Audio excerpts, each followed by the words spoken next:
Muy buenas tardes, respetables hermanos y hermanas.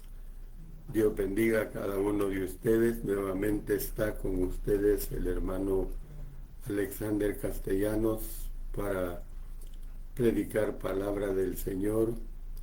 Estoy transmitiendo a través del alumbrador cristiano y a través de mi programa Te daré lo mejor.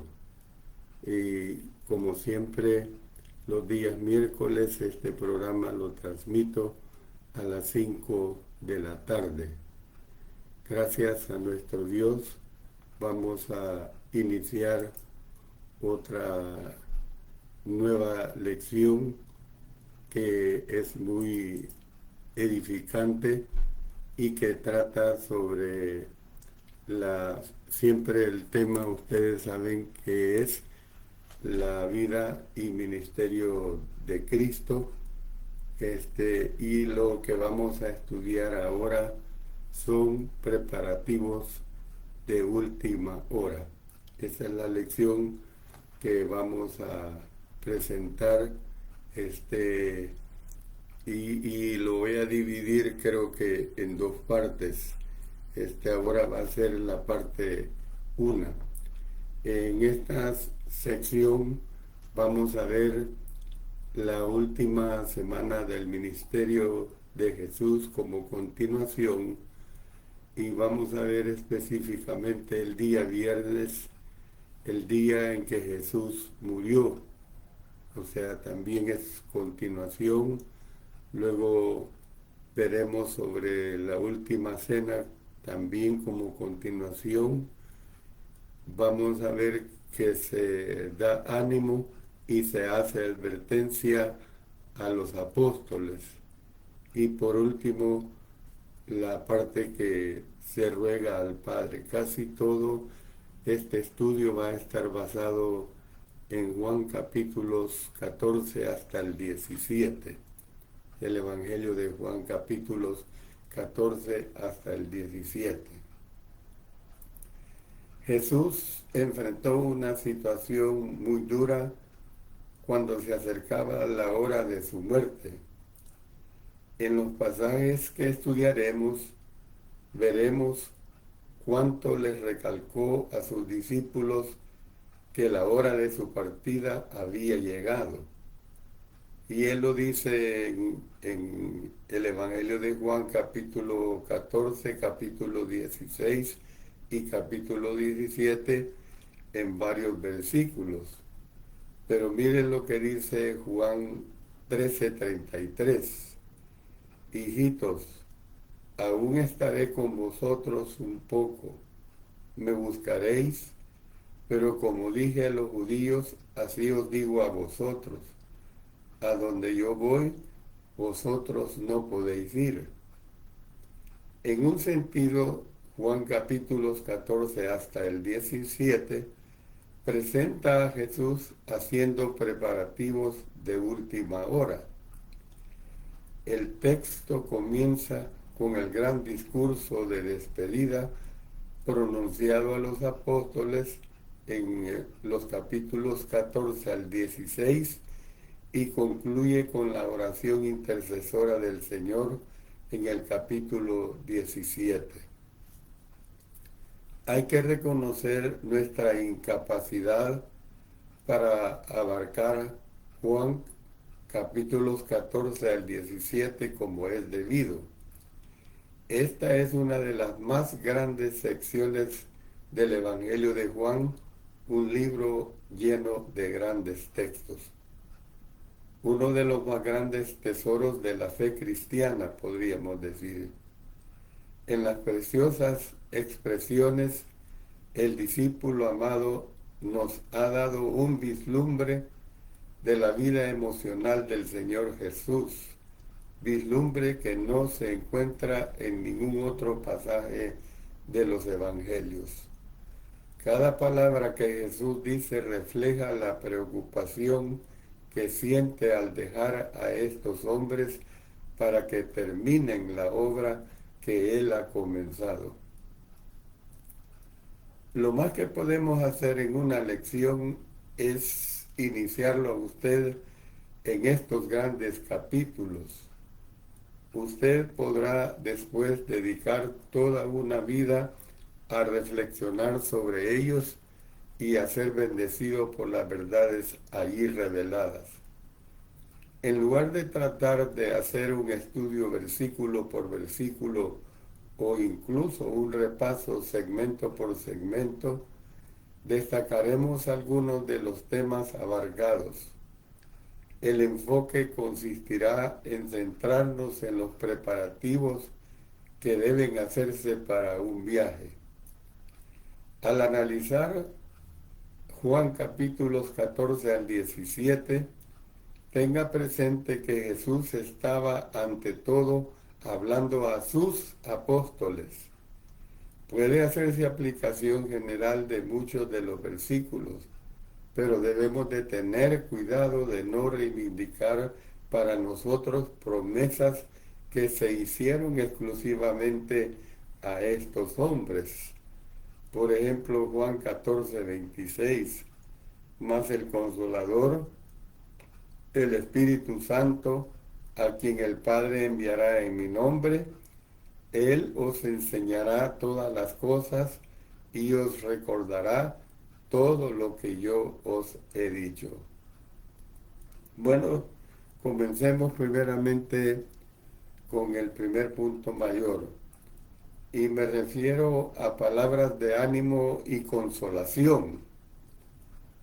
Usted sabe que las despedidas son difíciles para todos, en todo lugar, en todo momento, en cualquier parte del mundo donde usted visita, ya sea a familiares, hijos, hijas o hermanos muy amados, amigos muy estimados. Las despedidas son difíciles para todos. Cuando Cristo habló de su partida, los discípulos se llenaron de tristeza.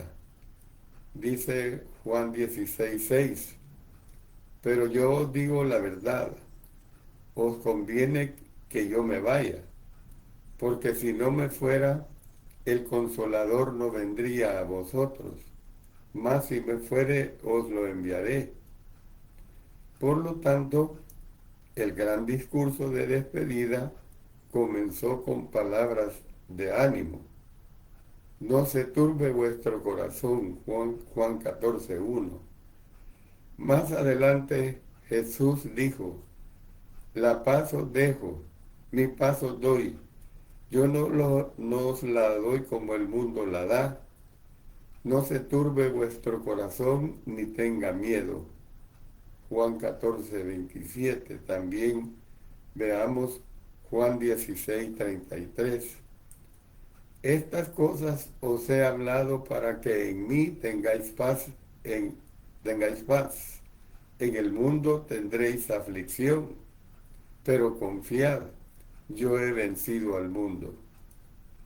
El discurso estaba lleno de palabras concebidas para consolar y fortalecer. El Señor les aseguró a los apóstoles su amor. Juan 15, 9 y 12 nos dicen lo siguiente: como el Padre me ha amado, así también yo os he amado. Permaneced en mi amor. Este es mi mandamiento, que os améis unos a otros como yo os he amado. Y también Él los llamó amigos. En Juan 15:15 dice, ya no os llamaré siervos, porque el siervo no sabe lo que hace su Señor, pero os he llamado amigos, porque todas las cosas que oí de mi Padre os las he dado a conocer. Les prometió que, aunque estuvieran tristes en el momento, la tristeza de ellos se convertiría en gozo. En Juan capítulo 16, 20 al 22, se dice lo siguiente: de cierto os digo, que vosotros lloraréis y lamentaréis, y el mundo se alegrará. Pero aunque vosotros estéis tristes, vuestra tristeza se convertirá en gozo. La mujer cuando da a luz tiene dolor, porque ha llegado su hora, pero después que ha dado a luz un niño, ya no se acuerda de la angustia, por el gozo de que haya nacido un hombre en el mundo. También vosotros ahora tenéis tristeza, pero volveré a ver y se gozará vuestro corazón, y nadie os quitará vuestro gozo. En Juan 15:11 dice, estas cosas os he hablado para que mi gozo esté en vosotros y vuestro gozo sea cumplido. La paz que el mundo da depende de circunstancias favorables y es, por lo tanto, una paz temporal.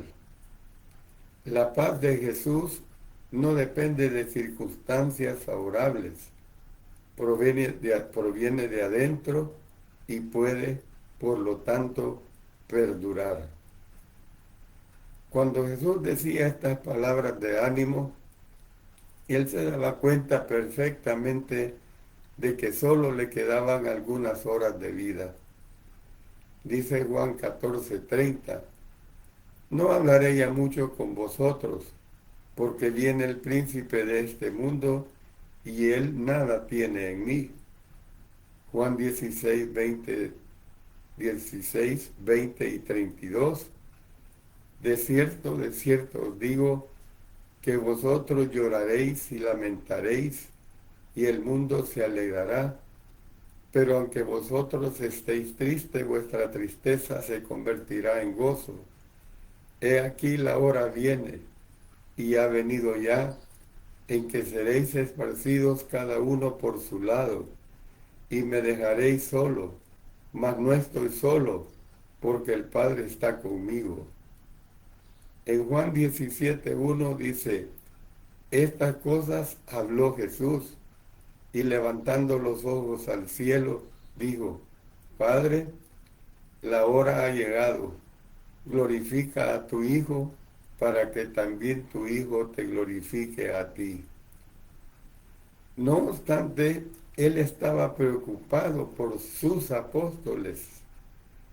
Inspiran el desinterés del Señor y su consideración para con los demás. No olvide, hermano y hermana, que estaba en los albores de su muerte. Por eso estamos hablando de preparativos de última hora. Segundo punto que vamos a ver es una importante explicación que él da. Cristo también informó a sus discípulos de las razones por las que era necesaria su partida. En primer lugar, el plan siempre había sido que después que hubiera venido a la tierra, él volviera a su Padre. Juan 14:28 dice, habéis oído que yo os he dicho, voy y vengo a vosotros. Si me amarais, os habrías regocijado, porque he dicho que voy al Padre, porque el Padre mayor es que yo. Juan 16:5 y 28. Pero ahora voy al que me envió, y ninguno de vosotros me pregunta, ¿a dónde vas? Salí del Padre y he venido al mundo. Otra vez dejo el mundo y voy al Padre. En ese momento se le restituiría su antigua gloria, porque el Evangelio de Juan 17:5 nos dice, ahora pues, Padre, glorifícame tú al lado tuyo con aquella gloria que tuve contigo antes que el mundo fuese. Jesús les dijo a los discípulos, si me amarais, os habríais regocijado, porque he dicho que voy al Padre. Juan 14:28. No obstante, Cristo recalcó principalmente cómo su partida beneficiaría a sus apóstoles. Les dijo: voy a preparar lugar para vosotros. Juan 14:2. Además, les informó a sus discípulos de que era más lo que podía hacer por ellos estando a la diestra de Dios que estando sobre la tierra. Esto fue lo que dio a entender al hablar acerca de orar en su nombre. Hasta entonces, la oración no había sido en el nombre de Jesús. Juan 16:24 expresa: hasta ahora nada habéis pedido en mi nombre. Pedid y recibiréis, para que vuestro gozo sea cumplido. Pero después que volviera a su Padre, Él se convertiría en el mediador de ellos. Dice 1 Timoteo 2:5. Yo sé que este texto usted lo conoce muy bien. Dice: porque hay un solo Dios y un solo mediador entre Dios y los hombres, Jesucristo hombre. Es decir, intercedería por sus seguidores.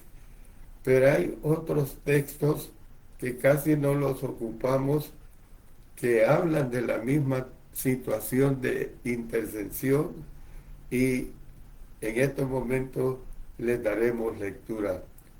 Dice Romanos 8:34: ¿quién es el que condenará? Cristo es el que murió, más aún el que también resucitó, el que además está a la diestra de Dios, el que también intercede por nosotros. Luego dice Hebreos 7:25: por lo cual puede también salvar perpetuamente a los que por él se acercan a Dios, viviendo siempre para interceder por ellos.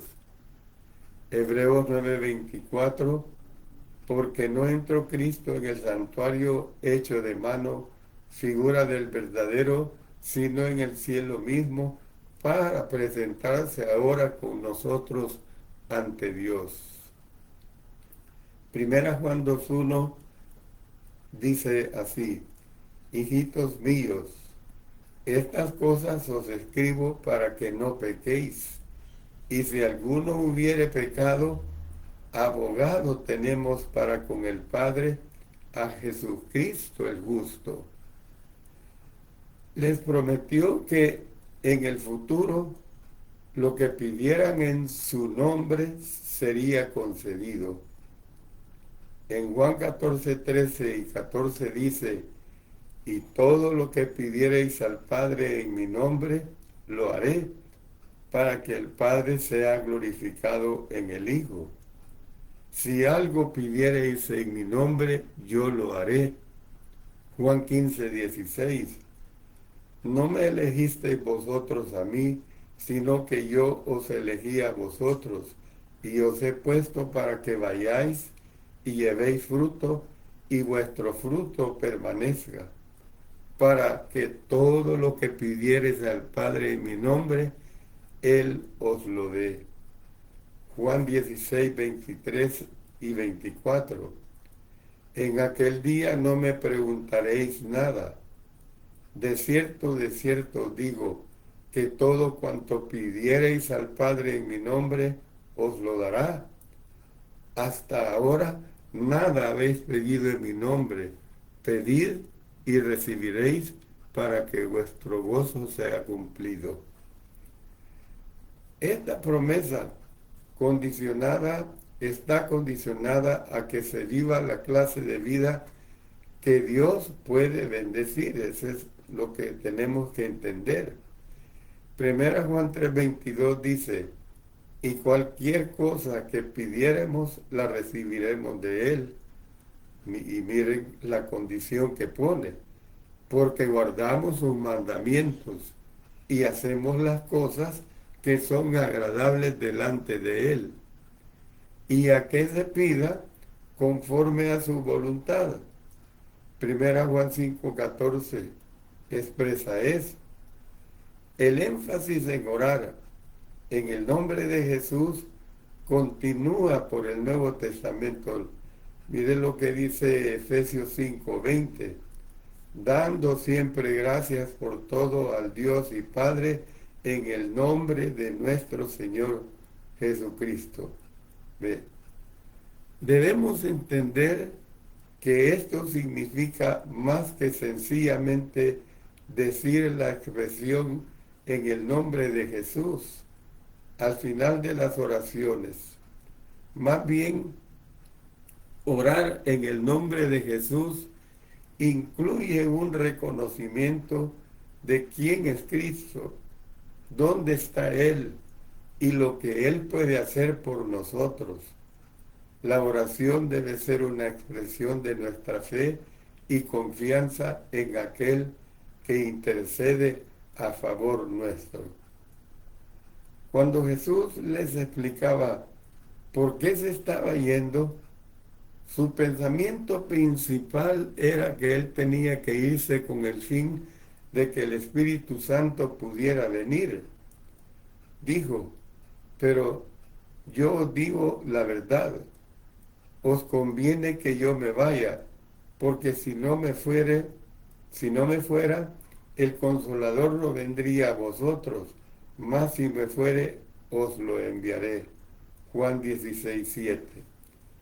Algunos versículos más adelante, Cristo identificó a este Consolador como el Espíritu. Notemos en Juan 16:13. Pero cuando venga el Espíritu de verdad, Él os guiará a toda la verdad, porque no hablará por su propia cuenta, sino que hablará todo lo que oyere, y os hará saber las cosas que habrán de venir, todo lo que oyere, y os hará saber las cosas que habrán de venir, 3 años atrás, Juan el Bautista había dicho que él bautizaba con agua, pero que el Mesías bautizaría con el Espíritu Santo. Marcos 1:8. Yo a la verdad he bautizado con agua, pero Él os bautizará con Espíritu Santo. Ese bautismo del Espíritu Santo estaba a menos de 2 meses de cumplirse, porque miren lo que dice el libro de los Hechos, capítulo 1, versículos 5 y 8.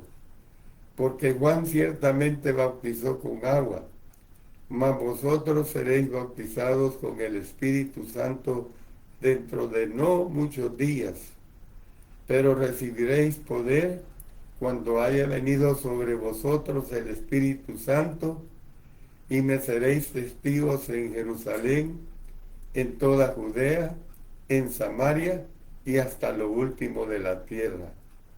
Luego en Hechos 2:1-4 y versículo 33, cuando llegó el día de Pentecostés, estaban todos unánimes juntos, y de repente vino del cielo un estruendo como de un viento recio que soplaba, el cual llenó toda la casa donde estaban sentados, y se les aparecieron lenguas repartidas como de fuego, asentándose sobre cada uno de ellos, y fueron todos llenos del Espíritu Santo, y comenzaron a hablar en otras lenguas, según el Espíritu les daba que hablasen.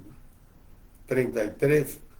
Así que, exaltado por la diestra de Dios, y habiendo recibido del Padre la promesa del Espíritu Santo, ha derramado esto que vosotros veis y oís. Jesús, por lo tanto, estimó conveniente darles a sus apóstoles una explicación preliminar en cuanto a la nueva relación que tendrían con el Espíritu. En Juan capítulos 14-17 se habla más del Espíritu que en el resto de los evangelios juntos. Y una cosa que hay que aclarar es que Jesús no explicó por qué tenía que partir para que el Espíritu pudiera venir. Anteriormente, En el Evangelio de Juan, el apóstol escribió que aún no había venido el Espíritu Santo porque Jesús no había sido aún glorificado. Juan 7:39. Por alguna razón, Jesús tenía que morir, ser resucitado y ascender a Dios para que el Espíritu pudiera venir.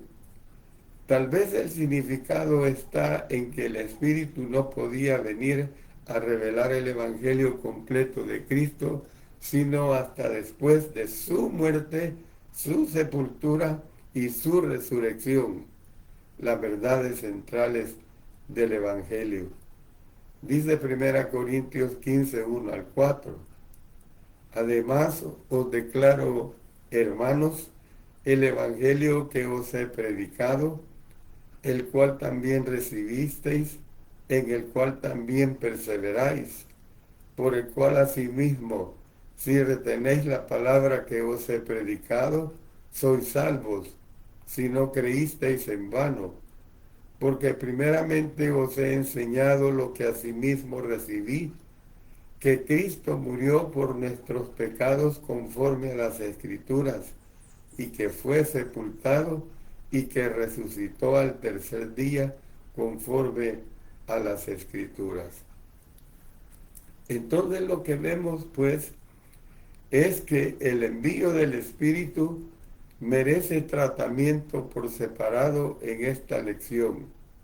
Vamos a ver en la próxima división principal esta situación, pero por el momento leamos nuevamente esta palabra de Juan 16:7.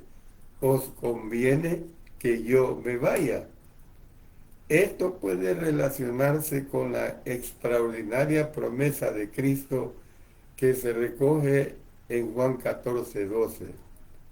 El que en mí cree, las obras que yo hago, él las hará también, y aún mayores hará, porque yo voy al Padre. Los apóstoles no hicieron obras, o sea, milagros mayores que las de Jesús en calidad, pero pueden haberlas hecho mayores en cantidad. Notemos lo que nos dice Hechos 5:12. Y por la mano de los apóstoles se hacían muchas señales y prodigios en el pueblo, y estaban todos unánimes en el pórtico de Salomón. Muchos creen que mayores obras es una referencia a predicar el Evangelio a la conversión de miles. En el contexto, el significado más natural de la palabra obras es milagros, pero Jesús puede haber empleado un juego de palabras dando a entender esto. He hecho grandes obras, o sea, milagros, pero cuando ustedes conviertan almas, eso será obra mayor, más importante, que todos los milagros que yo hice. Ellos hicieron estas obras por el poder del Espíritu. Ya hemos leído Hechos 1:8, dice, pero recibiréis poder cuando haya venido sobre vosotros el Espíritu Santo, y me seréis testigos en Jerusalén, en toda Judea, en Samaria y hasta lo último de la tierra. Romanos 15:19 dice, mas os he escrito, hermanos, en parte con atrevimiento, como para haceros recordar por la gracia que de Dios me es dada. Cristo recalcó que su partida haría esto posible. Después de todo, la palabra del Señor dice en Juan 13:16, el siervo no es mayor que su Señor. Entonces, veamos lo que la tercera parte de este estudio, que trata sobre consuelo para fortalecer. Jesús aseguró a sus discípulos que no les dejaría huérfanos. Juan 14:18. porque estaba enviando a alguien que le reemplazaría. El Señor Jesús dijo, yo rogaré al Padre y os daré otro consolador para que esté con vosotros para siempre.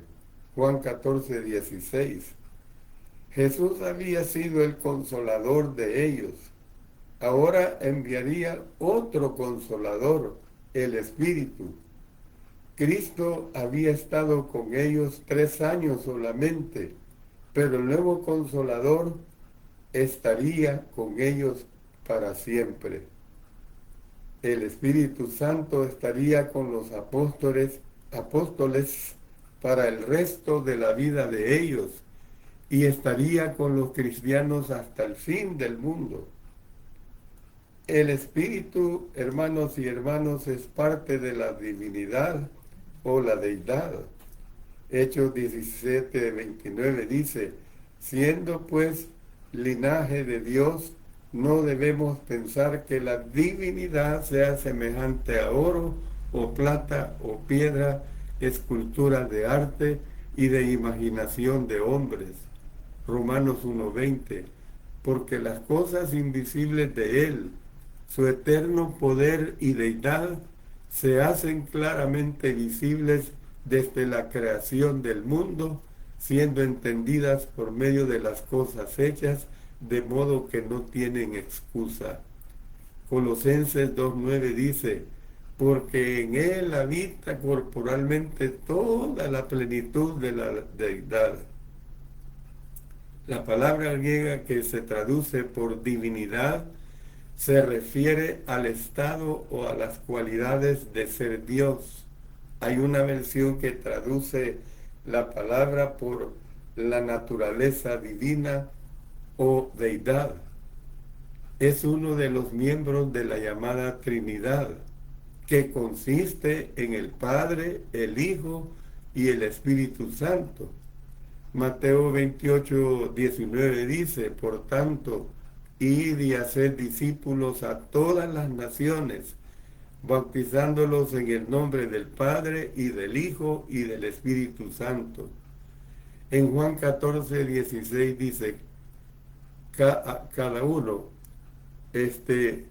yo el Hijo, note, rogará al Padre, segundo, y el Padre os dará otro consolador, el Espíritu Santo, tercero. Para muchos, el Espíritu Santo es la persona más misteriosa de la deidad.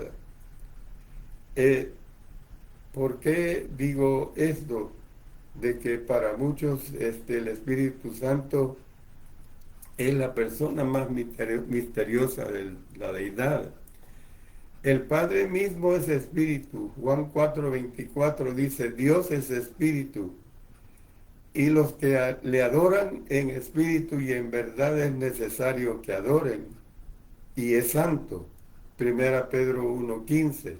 Sino como aquel que os llamó es santo, sed también vosotros santos en toda vuestra manera de vivir. Por lo tanto, cual sea el concepto que usted tenga en cuanto al Padre, transfiéralo al Espíritu y estará bastante acertado. Y con esta parte que voy a decir, voy a concluir el estudio de esta tarde. Aunque los tres seres de la deidad son iguales en naturaleza y poder, hay aparentemente alguna división de labores y responsabilidades, pero esto no quiere decir que le quita el poder el uno al otro. Por ejemplo, al Espíritu Santo se le atribuye la inspiración de las Sagradas Escrituras, porque la palabra de Dios es clara. Miren lo que dice 2 Pedro 1:21, porque nunca la profecía fue traída por voluntad humana, sino que los santos hablaron siendo inspirados por el Espíritu Santo. Miren lo que dice Marcos 12:36, porque el mismo David dijo por el Espíritu Santo, dijo el Señor a mi Señor, siéntate a mi diestra hasta que ponga tus enemigos por estrado de tus pies.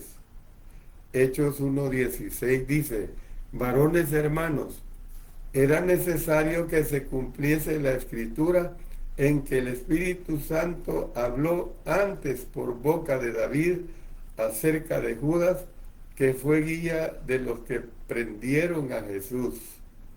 Hechos 4:25 dice que por boca de David, tu siervo, dijiste, ¿por qué se amotinan las gentes y los pueblos piensan cosas vanas?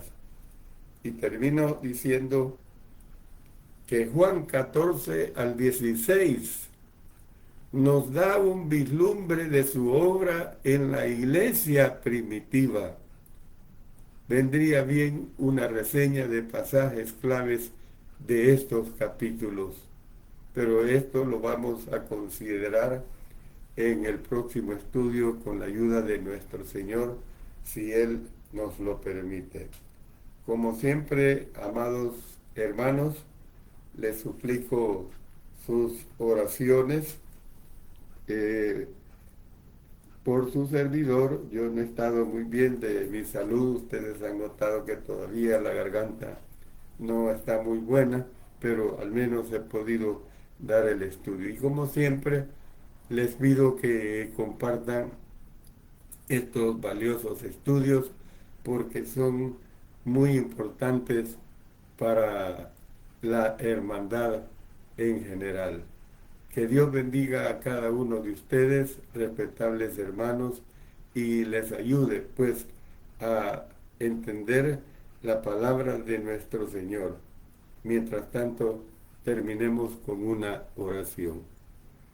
Padre Celestial, te damos gracias porque tú nos permites el estudio de tu palabra. Gracias, Señor, porque lo hemos podido hacer. Gracias, Padre Eterno, porque la bendición de pregonar tu palabra es única y que haya mucha edificación para quienes la escuchan y que siempre tú seas el que recibas la honra y la gloria. Gracias, Señor, por este gran privilegio. Oramos en el nombre de nuestro Señor Jesucristo. Amén.